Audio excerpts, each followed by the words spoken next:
Out today, even though we haven't had to do witness slips in a couple weeks. I mean, are you even an Illinois homeschooler if you haven't had to do a witness slip in the past week or so? But as it was said, I'm Will Estrada. I'm senior counsel at the Homeschool Legal Defense Association, and you all have really just captured the energy, enthusiasm, and inspiration of homeschoolers, not just in Illinois, not just in the United States, but in the world. I've had media inquiries from Times of India, from reporters all around the world, and people have asked me, why is it that this battle in Illinois has really captured the imagination of people everywhere? And I think there are two things. I think one of them is that the bill was just so bad. It's the worst bill I've ever seen in my life. But I think the second thing, and the bigger reason, is because of all of you. When the bill was first introduced, one of my good friends who's been in Illinois home education for a long time said, Will, I don't think we're going to be able to beat this bill like we did in 2011, because I don't think the homeschoolers of today are like those homeschoolers back then. I don't think they know freedom. Now, I'm a perpetual optimist, so I was like, well, we're probably going to lose, but we'll go down with the flag flying. Perpetual optimist, right?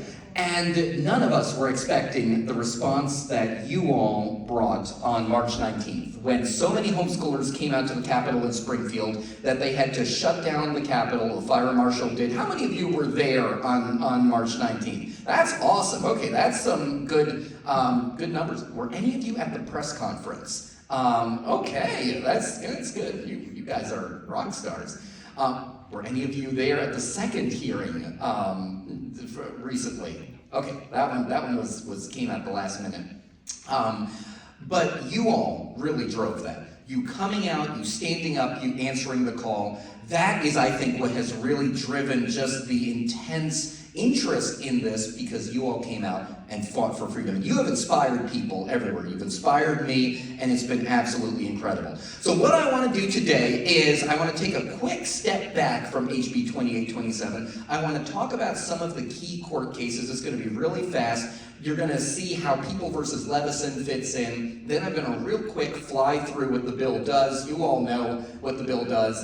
And then I want to open it up for questions, because I know there's a lot of questions. Is the bill dead? Is it like mostly dead, Princess Bride level dead? Is it Lazarus level dead? Is it zombie level dead? Or is it dead? No one really knows.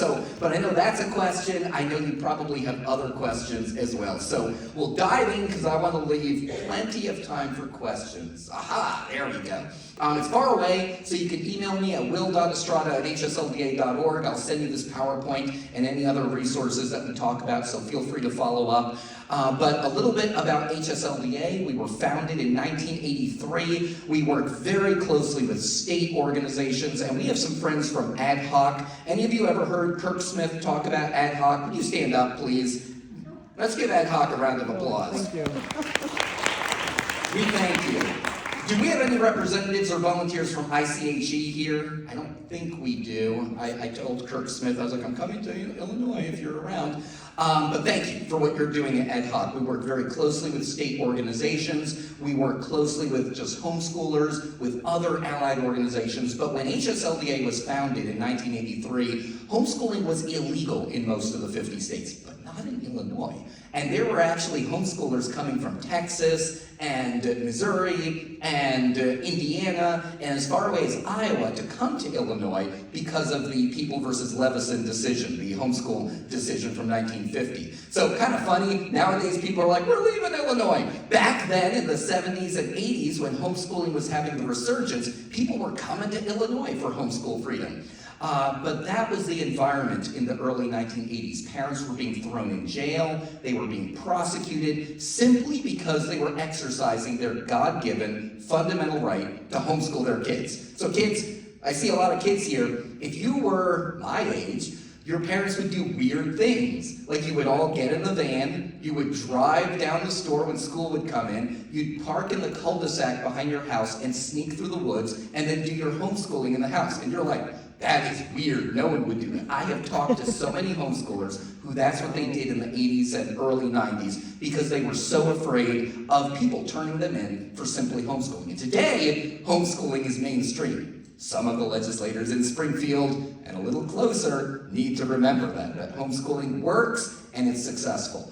We have almost 100,000 member families. We're a public interest advocacy and law firm. We work at the state, local, federal level. I spent 12 years as HSLDA's federal lobbyist, and now I'm one of the state attorneys as well. I was a legal assistant, so I've kind of done everything in the organization. I've done 21 years at HSLDA. Sounds like a prison sentence. No, that's a good thing. I love what I get to do. And then quick picture of my wife Rachel, also a homeschool graduate, our two boys, Dominic and Merrick, and our dog Daisy that you might have seen in one or two of the videos that I did. Daisy is a wonderful rescue dog. Fun fact, I'm not a dog person. My wife grew up with a bunch of dogs.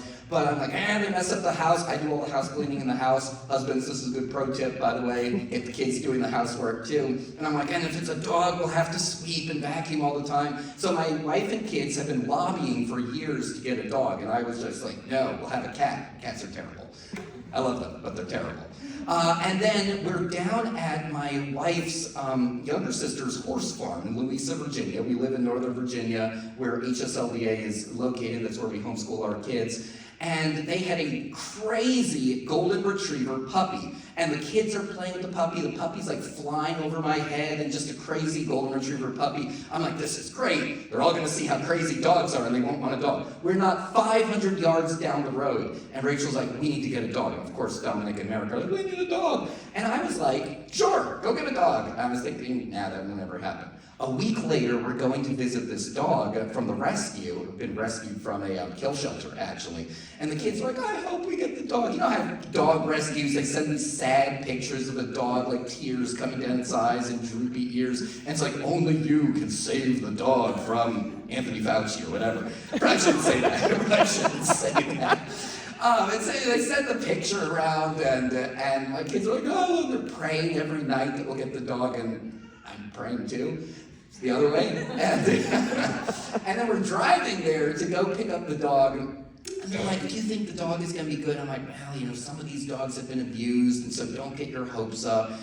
But we'll see, and it's in God's hands. We get there, and the dog comes out, and the dog just comes and lays at our feet, and its tail is wagging. I'm like, this is a good dog. And so we've adopted Daisy. She's a wonderful dog. She doesn't like Amazon drivers, which might be good for our budget. But other than that, she's a good dog, and you've seen her in our video. Fun fact, I was in high school debate. In fact, I see Emily back there, who was also in high school debate. And the last time I saw you, Emily, was 25 years ago?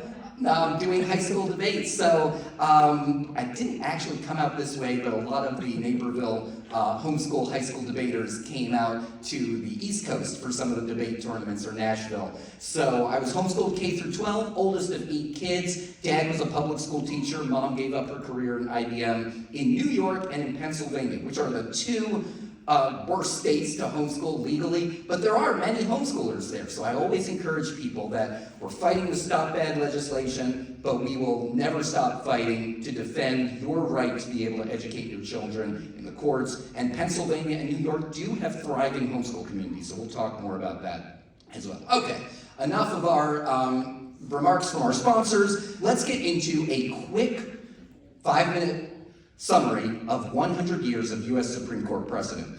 I could give a whole speech about where our parental rights come from. I recently wrote a law review. You can find it was published by Liberty University School of Law. It's called Homeschooling, a Seismic Victory for Parental Rights. It was published last year. I tried not to be too wonky, like, lawyers started using big words and all that sort of thing, because I wanted it to be understandable for kids. And I go back into Jewish scriptures, Christian scriptures, Islamic scriptures, the Greek philosophers, the Roman philosophers, the English common law philosophers. I love history. So I give, a review of parental rights from the dawn of time to today. So you can go read that later. But what I wanted to talk about is some of these Supreme Court cases. There are 4 where the U.S. Supreme Court has really established that parental rights are fundamental. That means the highest level of rights. The first one was 102 years ago, Meyer versus Nebraska. That's a picture. By the way, let's see if we have a laser here. Oh, we do have a laser. I love lasers. Oh, wait, you can't see the laser. There we go. You remember that line in Toy Story where the pig is like, what do you have a laser? He has a laser. So that's Robert Meyer. Robert Meyer was a teacher in a one-room German school, or one-room schoolhouse in Nebraska. and his case went up to the Supreme Court. Then, of course, Pierce versus Society of Sisters, 1925. June 1st is the 100th anniversary of the Supreme Court ruling on that, so get ready to celebrate with that. Wisconsin versus Yoder, the Amish and Mennonite in 1972, and then the most recent parental rights case the U.S. Supreme Court has had was 25 years ago in Troxel versus Granville, which was a grandparent visitation case. There is a case pending before the U.S. Supreme Court right now, Mahmoud versus Taylor. It comes out from one of our local school districts close to where we live, Montgomery, not Montgomery, what county is it? Yeah, Montgomery County, Maryland.